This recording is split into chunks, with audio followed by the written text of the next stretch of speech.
뜨거운 정치 현안 그 분야 선수 모시고 제대로 이야기 나눠보는 시간인데요. 요즘 자주 뵙고 있습니다. 거의 반고정인데요. 용용 콤비 두 분 안녕하세요. 반갑습니다. 네, 서영주 맥사회연구소 네. 맥정치사회연구소 연구소장이시고요. 맥가이버도 아니고. 네, 그리고 제가 마음이 급합니다. 오늘 빨리빨리 진행해야 된다고 해서요. 그리고 김용남 전 의원님 안녕하세요. 네, 안녕하세요. 네, 오민씨 김용남입니다. 아 그렇죠. 네. 고민씨가 아니라 오민씨입니다. 나이 50에 민주투사가 된 우리 김용남 의원님. 멋지다. 요새 스스로 그렇게 말씀하고 계십니다. 그런 것 같아요. 네, 아니 요즘 전국 자체가 스스로 더욱더 이게 마음이 뜨거워질 수밖에 그러니까요. 없다라는 생각이 네. 드는데요. 저는 정말 개인적으로 탄핵 이후가 더 최악인 것 같다라는 그렇죠. 생각이 들 정도이긴 합니다. 오늘 한덕수 총리의 기자회견 먼저 이야기해봐야 될 것 같은데 저희가 두 분의 시간을 맞추다 보니까 공교롭게도 4시에 좀 저희 편집 없이 녹화로 진행하고 있다라는 말씀을 드리면서 바로 이야기해보죠. 아니 한덕수 총리 지난주에 거부권 행사했으니까 헌법재판관 임명할 거다 이렇게 내다보셨잖아요. 논리적으로는 당연히 그렇죠. 예. 그러니까 법률안 거부권은 그게 국무총리의 권한이 아니잖아요. 대통령의 권한이잖아요. 더군다나 거부권 행사와 관련해서 여야 합의가 있었어요? 없었잖아요. 그 일방적으로 권한 행사를 했단 말이에요. 그럼 헌법재판관 임명도 대통령의 권한으로 행사할 수 있는 거잖아요. 네. 여야 합의가 필요 없지. 그렇죠. 그게 더군다나 논리적 이거는 일관성이죠. 국회 추천목인데 예. 국힘에서 추천한 후보도 한 명 있어요. 조한창 후보는 예. 국힘 추천목으로 인사청문회까지 치렀단 말이에요. 그러면 당연히 그냥 요식행위로서 임명장에 도장 찍으면 끝나는 건데 이거를 여야 합의를 이유로 임명 안 하겠다는 의사를 명백히 밝혔어요. 그러니까 논리적으로도 말이 안 되고 예. 완전히 상식 밖의 행동을 하고 있는 건데 제가 보기엔 이른바 우리가 여기 비속어 사용 안 돼요라고 크게 붙여놨지만 우리가 그 시쳇말로 왜 저거 약 먹었어 뭐 이런 말 하잖아요. 제가 보기엔 한덕수 대행은 제대로 약 먹었어요 지금. 약은 뭐 늘 먹겠죠. 연세도 있고 그러니까 저도 약 먹어요. 네. 그런 약 말고. 알았어요. 이상으로 그러니까 지금 이 상황이 정말 제정신이 아니다 그거죠. 예, 그 이야기시죠. 그러니까 이제 저도 한덕수 권한대행의 최근의 행보를 보면서 본인이 탄핵에 이르게 하는 과정 속에서 내란에 그렇게 자유롭지 못해요. 내란죄와 관련해서 수사도 받고 있고요. 그래서 좀 정신 차리고 뭔가 내란 사태를 수습하고 국정 안정에 나름대로 협조하는 모습을 보이겠다. 그래서 참여의 길을 줬단 말이에요. 원래는 민주당 내에서 한덕수 당시 총리도 같이 박성재 법무장관과 더불어서 이상민 장관 더불어서 같이 탄핵을 할까 하다가 그래도 국정에 혼란을 초래할 수 있다. 그래서 총리는 남겨두고 그때 제가 알기로는 한덕수 권한대행도 협조를 하겠다는 식의 어떤 뉘앙스가 있었어요. 속은 거지. 속았어요. 그러니까 원래 한 번 속인 사람은 두 번 속일 수 있는데 네. 그런 부분을 놓친 것 같고 이 시국에 속으면 안 됩니다. 그다음에 최근에 보니까 왜 그랬는지를 저도 알겠어요. 왜 저랬습니까? 왜 저러는 거죠? 박지원은 이제 뭐 한덕수 총리의 배우자가 뭐 어떤 무속에 좀 뭐 이렇게 심취돼 있어서 예. 어떤 뭐 나를 받아서 음력이 되면은 기운이 좋아지게 버텨라. 라고 이제 주장하는데 그건 너무 비정상적이라서 비정상적인 원인을 찾으신 것 같고 네. 오늘 김용현의 말을 보고 그러니까 이 내란의 포고령 자체를 대통령한테 보고하기 전에 국무총리 당시 한덕수 총리한테 보여줬던 거야. 사전에 오늘 근데 김용현 이거는 변호인이 말했죠. 내란의 그렇죠. 포고령에 대해서 알고 있었던 거예요. 명백히 헌법이 유린된 걸 알고 있으면서도 사전에 보고받고 아무런 조치를 하지 않았다는 거지. 소극적으로 가담했고 아니면 적극적으로 가담할 수 있었다는 측면에서 내란 공범이었던 거예요. 내란 공범이니까 당연히 내란 사태를 빨리 수습되면 본인이 내란죄를 처벌받을 수 있잖아요. 예. 이게 안 되기를 바라는 거야. 되도록이면 늦게 되기를 바라는 거고. 거의 마피아 게임 아니에요? 마피아 게임이에요. 이 그래서 정도면? 제가 봐서는 한덕수 이 권한대행은 정말 비겁하고 음흉한 사람이다. 음흉하다. 난 그렇게 평가가 되고 화가 나더라고요. 예. 그다음에 두 번째 뭐냐면 국민들한테 눈 하나 깜짝 안 하고 거짓말해요. 첫 번째 뭐냐면 황교안 권한대행 때 예를 들면은 이것도 관행적으로 뭐 헌재 재판관을 안 해왔다. 아니거든. 대통령 권한 부분 임명한 부분만 밀어놨고 그렇죠. 대법원장은 했잖아요. 예. 그럼 이 국회 추천이면 해야 돼. 근데 어디서 헌법을 운운하면서 그렇게 하지 않아왔던 게 우리 대한민국의 관례라는 거야. 그렇죠. 거짓말한 거잖아요. 예. 그래서 이분이 정말 무슨 생각을 하는 건지 그다음에 경제를 여건을 생각해서 우리가 국정을 안정한 경제 얘기하는데 1시 반에 여기가 시작됐나요? 대국민 담화가? 대국민 담화했죠. 그 시간대에 주가하고 환율 보세요. 동시간대 주가 폭락했고요. 환율 급등했습니다. 아, 오늘 역대 최고 금융위기 이후에 가장 높은 이게 걸로 한덕수 막아냈습니다. 리스크예요. 근데 이런 분이 무슨 경제 나 그래서 화가 나서 예. 두통이 왔어요. 오늘 밤에 70원이 뚫릴 가능성도 있어 보여요. 1470원. 예. 지금 난리예요, 이거. 난리예요. 근데 왜냐면 오히려 예. 이게 지금 보면 외국에서 지켜보면 아니 현직 대통령에 있는 자가 친위 쿠데타를 일으켰다가 실패했는데 탄핵소추가 한 번은 국회에서 사실상 좌절되고 일주일 더 미뤄져서 탄핵소추가 돼서 그러면 이제 정상적으로 해결되나 보다 그랬더니 권한대행이 헌법재판관 임명을 안 하겠다고 하면서 이거 보니까 그럼 윤석열이 컴백하는 거야? 이렇게 비춰질 수 있는 상황이에요 지금. 그럼 헌법재판관 임명이 안 되면 4월 달에 2명은 또 임기 만료로 하고 끝나죠. 예. 그럼 4명밖에 시간 이래저래 끌다 보면 4명 갖고는 아예 정족수가 안 되잖아요. 6인 이상의 찬성으로 탄핵할 수 있다고 돼 있으니까. 그럼 뭐야 윤석열 제정신이 아닌 자가 다시 코리아의 대통령으로 컴백하는 거야?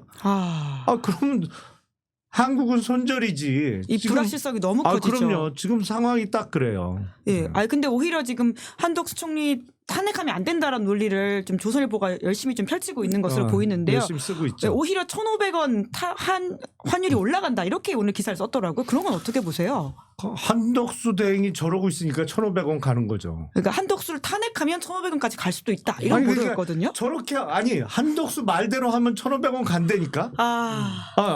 헌법재판관 임명 안 하고 그러면 탄핵 결정이 안 되는 상황이 만들어지면 정말 1,500원이 아니라 얼마까지 올라갈지 알 수가 없는 거죠. 그러니까 한덕수라는 이 그 리스크가 윤석열 이후에 윤석열 리스크를 해소하는 역할을 하라고 한덕수를 갖다 놨는데 정말 엎친 데 덮친 격으로 한덕수 리스크가 더 생긴 거예요.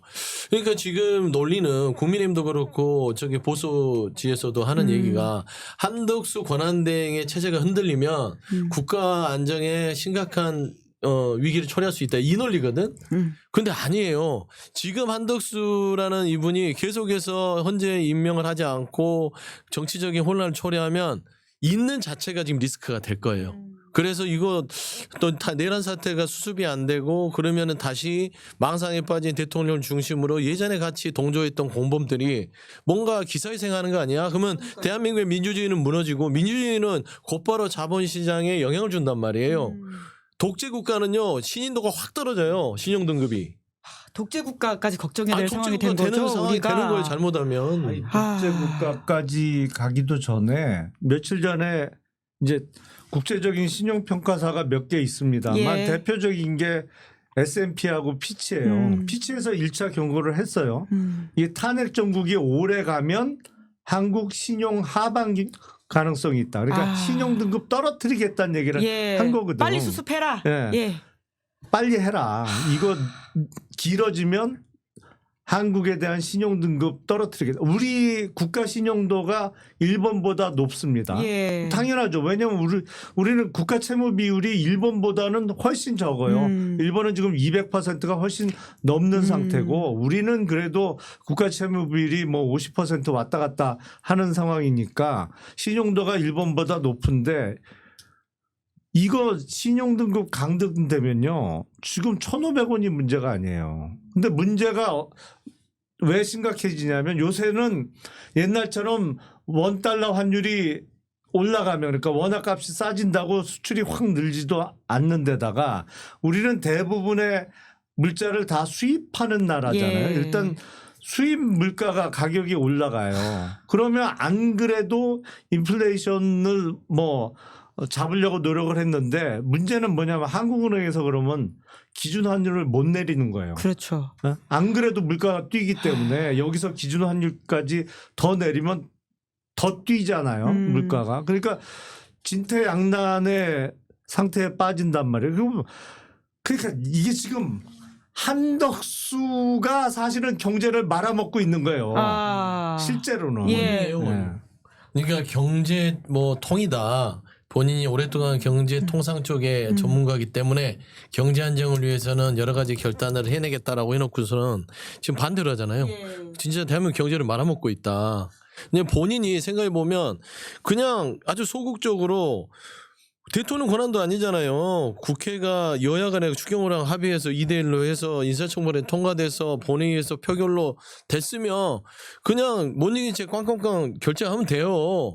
그러면은 어려울 게 없어요. 그러면은 헌법에 111조인가요? 헌재 구성에 대해서 9명이 다 되는 것이고 그러면은 헌법에 따라서 했다. 여당이 하면 저는 헌법과 법률에 따라서 했습니다. 그리고 경제 요건이 안 좋기 때문에 더더욱 비난의 어떤 목소리에 따라 할 수밖에 없었습니다. 핑계댈 게 많잖아. 근데 오늘 나와서 대국민담화라고 하는 내용 곳곳을 보면 다 허점이잖아요. 다 거짓이고 다 변명이고 너무 비겁하기도 하고 아 진짜 이 국민들이 이 역상이 무너져서 어떻게 하려고 진짜 하는지 모르겠어. 본인도 여야 합의가 안 된 채 임명됐다라는 사실이 오늘 또 회자가 되고 있더라고요. 아니 그리고 거부권 행사했잖아요. 그러니까요. 본인이. 그리고 맞아. 11월 28일에 이미 여야가 합의해서 헌법재판관을 올린 거다라고 그렇죠. 하는 사실도 그 굉장히 팩트를 왜곡하고 네. 있다라는 그렇죠. 것인데요. 그러니까 지금 무슨 논리나 법률이 안 통하는 상태거든요. 왜냐면 막무가내니까. 예. 근데 막무가내는 윤석열 하나로 족해야 되는데 한덕수까지 똑같이 나와 지금. 아, 그러니까 문제잖아요. 아마 극도의 혼란상을 초래하고 있다고 보여요. 일부러 저러는 거거든요. 저거는. 일부러. 제가 일부러. 오늘 우려스러운 게 아. 이게 아주 조직적으로 움직인 게 아닌가 생각이 들어요. 어제부터 김용현이 오늘 기자회견 하겠다. 예. 뭐 일부 언론 빼고 MBC, JTBC 등등등. 그다음에 윤석열 측에서도 SNS를 통해서 입장을 밝히겠다 예. 했죠. 근데 갑자기 한덕수도 오늘 예를 들어서 헌재 재판관이 오늘 국회 본회의에서 통과를 하는 날인데 오늘까지 압박 시한이었어. 근데 대국민담화를 해요. 근데 세 개의 축을 보면 다 억지입니다. 그렇죠. 예를 들어서 김용현도 봐요. 계엄이 내란은 아니다. 당연히 들으면 그럴싸하잖아요. 그래요. 계엄은 이퀄 내란은 아니죠. 근데 정당한 절차를 지키지 않은 계엄은 내란인 거예요. 그래서 저는 이런 국민을 현혹하는 부분들, 그 다음에 또 뭐라고 했죠? 윤석열이 뭐 저 국회 출입을 동행금지 삭제하라고 그러고 포고령에서 네. 국회의원 출입하라고 했다 이런 말도 안 되는 거짓말이잖아요. 그 사람들은 주요 범죄의 핵심 사람들이에요. 윤석열, 김용현. 그런데 한덕수까지 나서서 총리까지 나서서 권한대행까지 대국민담화를 하는 거 보니까 셋이 동시다발적으로 지금 뭔가 내일 안에 이 사태 자체를 반격을 위한 준비를 한 게 아닌가 그런 네. 생각이 들더라니까. 네, 오늘 김용현 장관 또 아까 그 변호인 이야기에서는 중요한 포인트가 또 한덕수의 내란 공범 사태를 또 폭로했다라는 지점이긴 하잖아요. 그렇죠. 뭐 그렇죠. 게다가 보고를 예. 한덕수에게 이건 또 했다. 뭐예요? 나는 그러니까 같이 죽자. 제가 보기엔 이제 너는 나랑 한 배 탄 거다. 아니 같이 그렇죠. 가자. 이른바 코를 꿰다고 좀 봐요. 아, 진짜 코를 한 몸이 꿰놨다. 되겠다. 예. 코를 깨는 거지. 왜냐하면 한덕수 입장에서는 이제는 빠져나갈 구멍이 김용현이 없는 거예요. 터뜨리면서 예. 한덕수 당시 국무총리에게 비상계엄에 대해서 사전 보고했다. 예. 사전 보고를 받았어. 근데 이거를 말리지도 않고 아무것도 안 하거나 한 묵시적으로 동조를 했다고 볼 수 있는 상황을 밝혔단 말이에요. 예, 이제 예. 내란의 공범이라고 김용현 측에서 발표를 한 거예요. 이제는 이게 내란이 아닌 거로 만드는 수밖에 없는 거야. 본인이 한덕수 입장에서는 살려면. 네. 오히려 한 그러니까 몸이 되었기 때문에 한덕수가 주저주저 하는 걸 코를 딱 꿰는 거지. 아, 그러니까 한덕수를 이제 윤석열과 운명 공동체로 묶이는 거죠. 오. 너 혼자 살려고 예. 착한 척하지 마. 우리가 다 알고 있어. 예. 우리 같이 어차피 다 흙 묻히고 묻혔는데 어디를 가서 착한 척 하려고 그래. 참의 길은 없어. 그냥 같이 죽자. 야. 이제 어디 가서 좀 정상적으로 하지 말고 우리 쪽으로 와. 이거 거의 저는- 조폭 영화 아니 아닌가요? 뭐 그런 식이 아니고서는 야. 이게 한덕수 권한대행이 헌재 재판관 임명을 가지고 저는 대국민담화를 할 거라고 생각도 못했어요. 시점이. 근데 이 메시지 자체와 김용현의 메시지가 나오면서 윤석열 대통령 측의 메시지까지 더해진다면 이거는 딱 정확하게 진영을 나눠버렸어요. 아주 고약한 상황이에요. 나쁜 짓이지. 다만 한덕수 총리가 오늘 총리실 통해서 밝힌 바로는 김용현 변호인 쪽의 주장이 허위 사실이라서 법적 대응하겠다 이렇게 밝히긴 했습니다. 요거를 말씀드리면서 근데 결국 이제 탄핵으로 가겠다는 거잖아요. 야당에서는 그러니까 이제 표결에 붙이겠다는 건데 그러니까 또 여당의 택이 무엇이냐면 지금 이게 의결 정족수가 200이기 때문에 안 된다라는 주장을 하고 있는 거거든요. 그건 어떻게 보십니까? 사실은 그거는 근거가 전혀 없지는 않아요.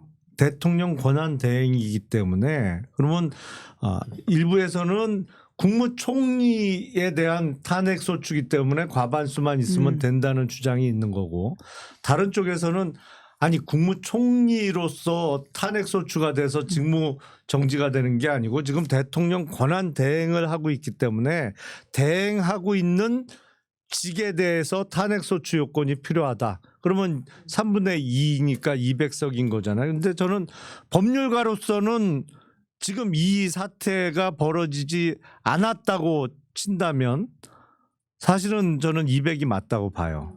그러니까 대통령 권한 대행이기 때문에 대행에 대한 탄핵 소추는 대신 행사하고 있는 그 직에 대한 탄핵 소추 요건과 맞춰야 된다라고 생각을 하는데 그러니까 사실은 이게 해결 안 되는 극도의 혼란 상황을 만드는 거예요. 왜냐하면 200석은 이제 난망이거든. 국힘이 더군다나 오늘 헌법재판관 임명하는 표결하는데 지금 단체로 불참했잖아요. 네, 4명만 들어갔습니다. 한지아 의원이랑 김상욱 의원, 조경태 의원 그리고 김예지 의원까지. 안철수 의원 어디 갔어요? 어디 가셨죠? 아니, 미치겠어요 진짜. 어디 가신 안철수 건가요? 의원 왜 그래 도대체. 또 간을 보기 시작해요. 왜 미치겠어 진짜. 안타까워요 진짜. 아니, 이게 근데 200이냐 151이냐 이 결정을 분분한 거는 맞아요. 그러니까 최근 보도에 보면 2015년도 헌법재판소 연구관들이 쓴 주석서에 보면 근데 명확하게 하고는 있는 것 같아요. 총리라는 지위에 있었을 때의 어떤 사유로 인한 소추는 150석 이상 국무위원이 맞고 권한대행에 있어서의 대행 시절의 행위에 대해서는 200석이 맞다. 이게 이제 주석의 해석이고 근데 지금 국회의장이나 민주당에서 얘기하는 거는 권한대행 시절까지 다 해서 예를 들어서 총리 시절에 내란에 동조하고 주요 임무에 가담했다. 원래 이제 제가 말씀했듯이 박성재 법무부 장관 할 때하고 똑같은 사유로 탄핵을 하려고 했던 거니까 그거를 놓고 추가로 권한대행 때에 헌법적인 부분을 왜곡하고 파괴하려고 했던 행위까지 같이 해서 이제 판단을 하겠다는 거라서 국회의장은 처음에 지금 151석이면 된다라고 얘기를 했어요. 그래서 아마 뭐 의결을 할 거는 같은데 이제 이게 다음의 문제죠. 나 151 인정 못해. 지금 그렇게 나올 국민의힘에서는 헌법재판소에 가서 권한쟁의 심판 청구하겠다는 거거든요. 그러니까 이 사람들이 얼마나 나쁜 사람이냐면 저는 이 내란을 일으킨 부분도 민주주의 파괴에 이르게 되는 것인데 대한민국이 여러 가지의 역사의 질곡 속에서 군부 독재를 이겨내고 87 정치민주화를 이룬 뒤에 민주질서라는 것들은 성숙해 왔거든요. 근데 본인들의 정파적 이득과 어떤 진영의 논리로 대한민국 지탱의 민주주의를 이런 식으로 파괴를 또 하고 파괴하고 짓밟고 하는 것들은 해서는 안 될 일을 자행하고 있다. 저는 이게 지금은 당장은 좀 통할지 모르나 헌재라든지 다른 법적 우리 국가기관의 시스템을 이를 허용하지 않을 것이라고 봅니다. 참 보나마나 국회에서 탄핵소추가 통과돼도 200석 안 됐다는 이유로 출근을 할 거예요. 한덕수는. 그리고 권한행사도 할 겁니다. 그러니까 그렇게 되면 혼란이 가중되는 거네요. 야당이 인정하는 권한대행의 대행은 최상목 경제부총리가 될 텐데 한덕수는 본인이 대통령 권한대행이라고 권한행사를 계속 할 거고 그 사이에서 최상목 경제부총리가 아닙니다. 제가 대행입니다. 그리고 권한행사를 하지는 않을 거예요. 그러니까 이러지도 못하고 저러지도 못하는 상황을 만드는 거고 그 상황을 만드는 게 저들의 목적이죠. 그렇게 되면 헌법재판관을 계속 임명 못하는 거예요? 그래서 4월까지만 버티면 된다는 계산이죠.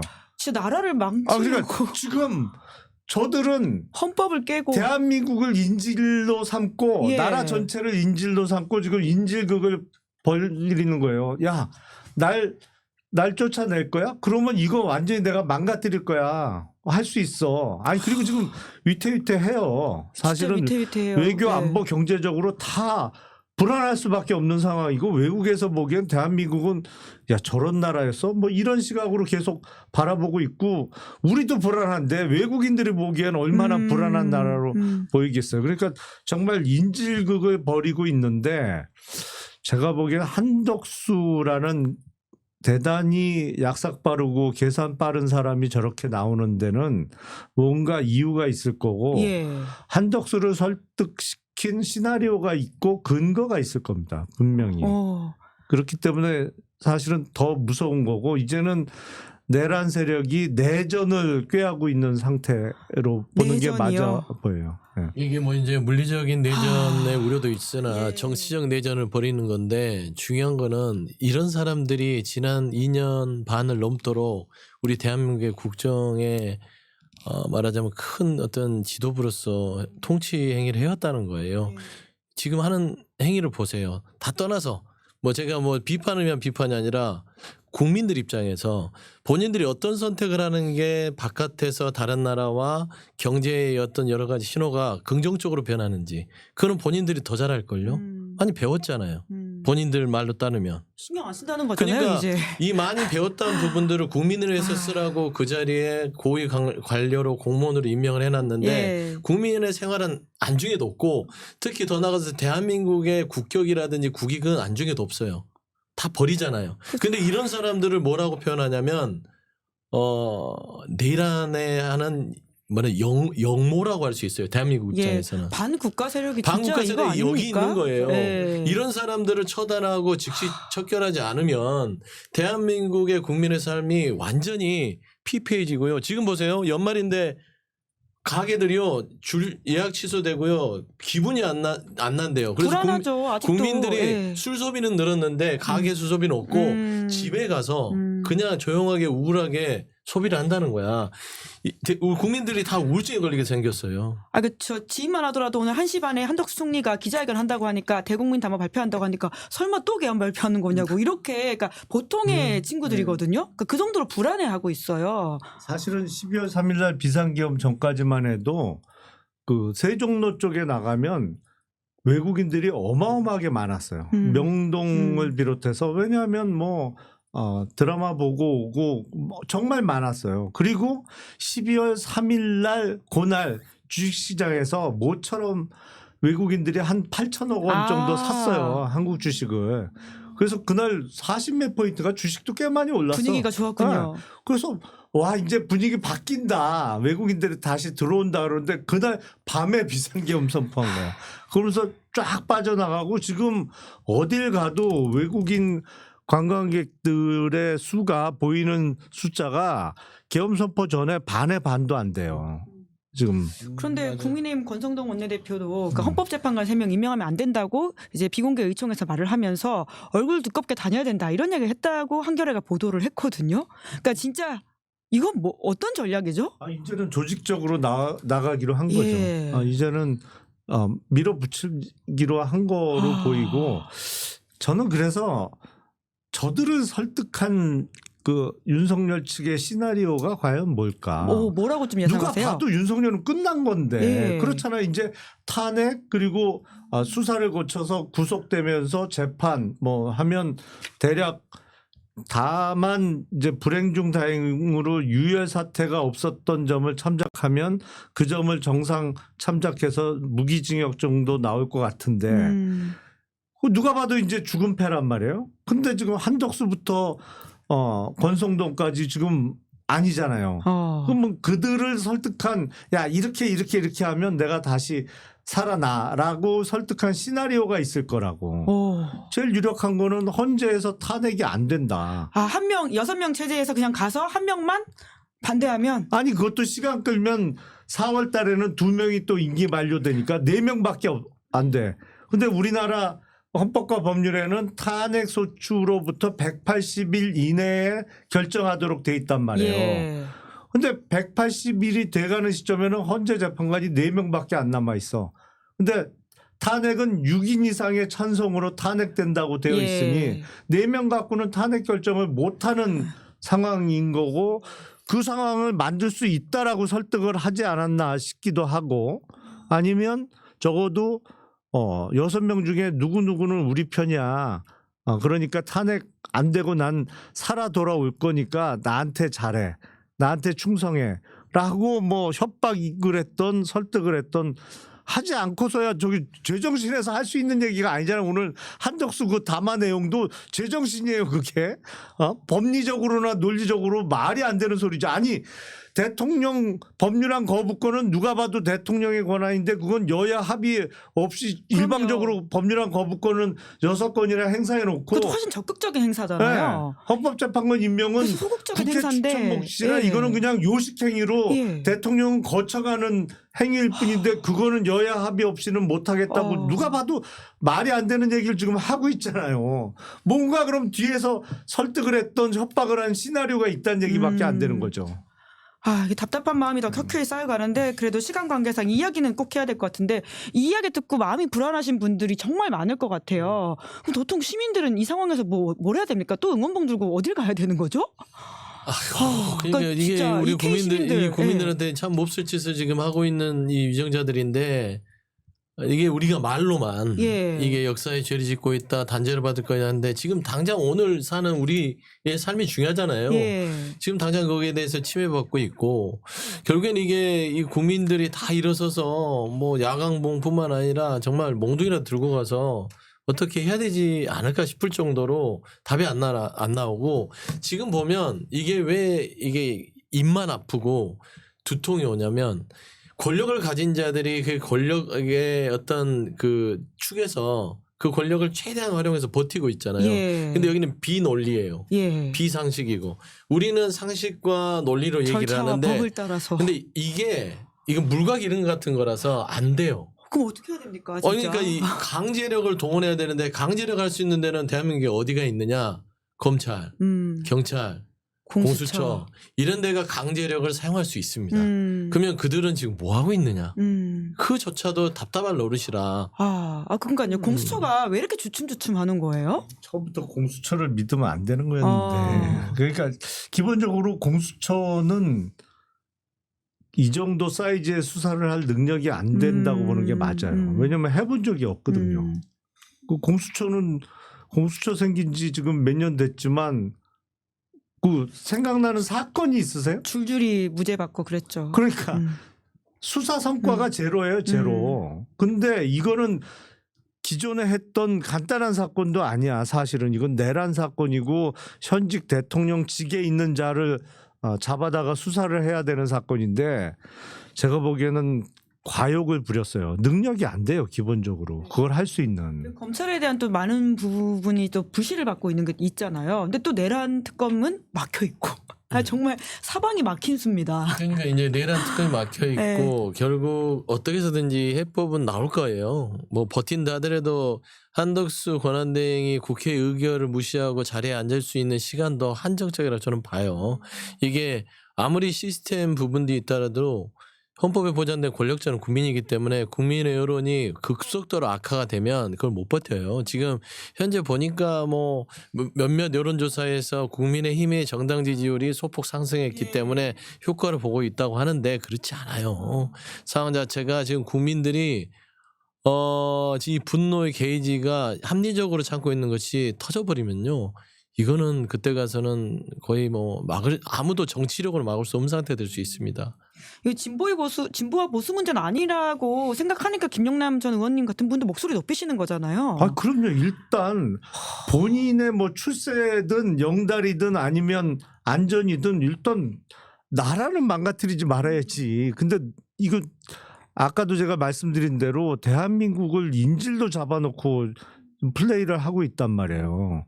이거 절대 해서는 안 되는 짓들을 지금 하고 있는데 제가 보기엔 이 쉽지 않은 게임이라기보다는 쉽지 않은 싸움이 될 것 같아요. 워낙 막 가고 있기 때문에 저쪽이 이게 뭐 법이고 뭐고 없어 저쪽은. 오늘 역대급으로 한탄이 나오고 있는 스튜디오입니다. 아니 막무가내요, 막무가내. 진짜. 그러니까 이게 쉽지 않은데 제가 보기엔 조금 전략을 수정할 필요가 있어요. 어떤 식으로? 네. 그러니까 지금 물론 야당 특히 민주당은 검찰에 대한 불신이 심하고 깊은 것도 압니다. 근데 지금 이 상황에서 윤석열을 잡아서 효과적으로 수사할 수 있는 기관은 거기밖에 없어요. 제가 뭐 검찰 출신이라 드리는 말씀이 아니라 오히려 검찰에 굉장히 또 쓴소리도 최근에 많이 하셨습니다. 네. 근데 지금 글쎄 공수처가 어떻게 나올지 모르겠습니다만 뭐 구속까지는 할 수 있을지 모르지만 내란의 전모를 밝히는 수사를 할 만한 능력은 안 돼요. 그건 뭐 사실로 인정하고 가야 돼요. 그래서 약간 일시적으로라도 검찰을 좀 이용 내지는 뭐 설득할 필요는 있어 보여요. 아예 다 합동으로 수사를 하는 뭐 이런 모양새를 짤 수도 있는 건가요? 그거는 한덕수가 지금 그 역할을 해줘야 되는데 할 리가 없잖아요. 정말 어딜 가도 막힌 사실은 수네요. 합동수사본부를 처음부터 꾸렸어야죠. 그래서 서로 각 기관 간에 견제를 하면서 뭐 검찰에서 나온 사람, 경찰에서 나온 사람 중에 내란 아니면 비상계엄에 관련해서 사전에 먼지를 받거나 관여된 혐의가 있는 사람들은 제거하는 방식으로 꾸려 나갔어야 되는데 그게 지금 안 되고 있는 상황이잖아요. 그리고 지금 보면 이미 반격을 시작했고 준비가 돼 있어요. 저들은 어느 정도는. 그렇기 때문에 여기서 이 난국을 뚫고 갈 수 있는 방법은 일단 윤석열을 빨리 잡아 넣어야 돼요. 잡아 넣어야 한덕수에 대한 경고 효과도 있고 나머지 내란 세력들도 움찔할 수 있기 때문에 일단 빨리 잡아 넣어야 되는 게 급선무인데 공수처는 지금 능력이 안 된단 말이에요. 네. 뭐 시간 관계상 오늘은 여기까지 이야기를 들어야 될 것 같은데요. 앞으로의 답답한 마음들을 또 두 분의 정세 분석을 통해 가지고 더 이야기 들어보도록 하겠습니다. 두 분 수고 많으셨습니다. 감사합니다. 네, 감사합니다. 네, 김은재 뉴스인 12월 26일 준비한 방송 여기까지고요. 저는 내일은 금요일인데 오후 5시에 월간 브리퍼 특집으로 김준일, 임경빈, 곽우신과 함께 돌아오겠습니다. 오늘 방송 재밌게 보셨다면 구독, 좋아요, 알림 설정 부탁드리겠습니다. 고맙습니다. 시사인이 만드는 정치 라이브 김은지의 뉴스인 매주 월요일부터 목요일까지 오후 5시에 생방송됩니다. 구독, 좋아요, 알림 설정으로 함께해 주시면 큰 응원과 격려가 됩니다.